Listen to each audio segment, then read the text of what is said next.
ನಾವು ನೈಟ್ 11 ಬ್ಯಾಂಗ್ಳೂರಿಂದ ಹೊರಟು 5 ಅಷ್ಟರಲ್ಲಿ ಕೊಟ್ಟಿಯೂರನ್ನ ರೀಚ್ ಆಗಿದ್ವಿ.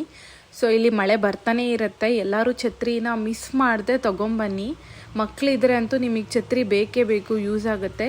5 ಮಿನಿಟ್ಸ್ ಮಳೆ ಬರುತ್ತೆ, 5 ಮಿನಿಟ್ಸ್ ಮಳೆ ಬರಲ್ಲ. ಸೊ ಆ ಥರ ಇರುತ್ತೆ ವೆದರು.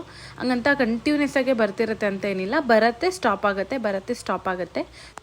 ಇಲ್ಲಿ ನೀವು ನೋಡ್ತಿರ್ಬೋದು, ರೈಟ್ ಸೈಡ್ ಒಂದು ಲೆಫ್ಟ್ ಸೈಡ್ ಒಂದು 2 ವೇ ಇರುತ್ತೆ. ತುಂಬ ಜನಕ್ಕೆ ಅಲ್ಲಿ ಕನ್ಫ್ಯೂಷನ್ ಆಗ್ತಿತ್ತು, ಈ ಕಡೆ ಹೋಗ್ಬೇಕಾ ಈ ಕಡೆ ಹೋಗ್ಬೇಕಾ ಅಂತ. ಜನ ಹಿಂಗೂ ಹೋಗ್ತಿರ್ತಾರೆ, ಹಂಗೂ ಹೋಗ್ತಿರ್ತಾರೆ. ನೀವು ಲೆಫ್ಟ್ ಸೈಡಲ್ಲಿ ಹೋದ್ರೆ ನಿಮಗೆ ಮೇನ್ ಟೆಂಪಲ್ ಸಿಗುತ್ತೆ. ರೈಟ್ ಸೈಡಲ್ಲಿ ಇನ್ನೊಂದು ಸ್ಮಾಲ್ ಟೆಂಪಲ್ ಇದೆ, ಸೊ ನೀವು ಅಲ್ಲಿ ಹೋಗ್ಬೋದು.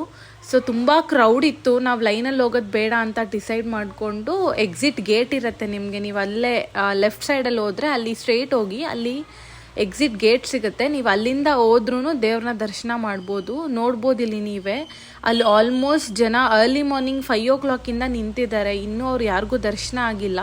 ಸೊ ನಾವು ಈ ವೇನ ಚೂಸ್ ಮಾಡ್ಕೊಂಡ್ವಿ. ನೀವು ಆರಾಮಾಗಿ ದೇವ್ರ ದರ್ಶನ ಮಾಡ್ಬೋದು. 360 ವ್ಯೂ ಅಲ್ಲೂ ನಿಮಗೆ ದೇವ್ರು ಕಾಣಿಸುತ್ತೆ. ನೋಡಿ, ಇಲ್ಲಿ ಗಂಧ ಎಲ್ಲ ತೇಯ್ತಿದ್ದಾರೆ ಪ್ರಸಾದ ಕೊಡೋಕ್ಕೋಸ್ಕರ. ಒಂಥರ ತುಂಬ ಪೀಸ್ಫುಲ್ ಅನಿಸುತ್ತೆ ನೀವು ಬಂದು ದರ್ಶನ ಮಾಡಿದ್ರೆ. ಸೊ ಹಂಗೆ ನೀವು ನೆಕ್ಸ್ಟ್ ಮೇಲ್ಗಡೆ ಟೆಂಪಲ್ ಹೋಗ್ಬೇಕಂದ್ರೆ ಬ್ರಿಡ್ಜ್ನ ಚೂಸ್ ಮಾಡ್ಕೊಂಡು ಬನ್ನಿ. ಇದು ವಡಾಪೂವು, ಅಲ್ಲೇ ನೀವು ಪರ್ಚೇಸ್ ಮಾಡ್ಬೋದು.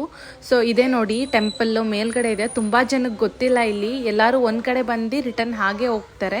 ಸೊ ಇಲ್ಲೂ ಮೇಲ್ಗಡೆ ಹೋಗಿ ವಿಸಿಟ್ ಮಾಡಿ. ಟೆಂಪಲ್ ತುಂಬ ಚೆನ್ನಾಗಿದೆ. ಇಲ್ಲಿ ಮೇಲ್ಗಡೆ ಟೆಂಪಲ್ ಹತ್ರನೇ ಹೋಟೆಲ್ಸ್ ಇದೆ. ನಾವು ಕ್ವಿಕ್ಕಾಗಿ ಬ್ರೇಕ್ಫಾಸ್ಟ್ ಮಾಡಿಕೊಂಡು ನಾವು ಅಲ್ಲಿಂದ ಮಡಾಯಿಕಾವು ಭಗವತಿ ಟೆಂಪಲ್ಗೆ ಹೊರಡಬೇಕು ಅಂತ ಅಲ್ಲಿಂದ 11 ಎಲ್ಲ ಬಿಟ್ವಿ.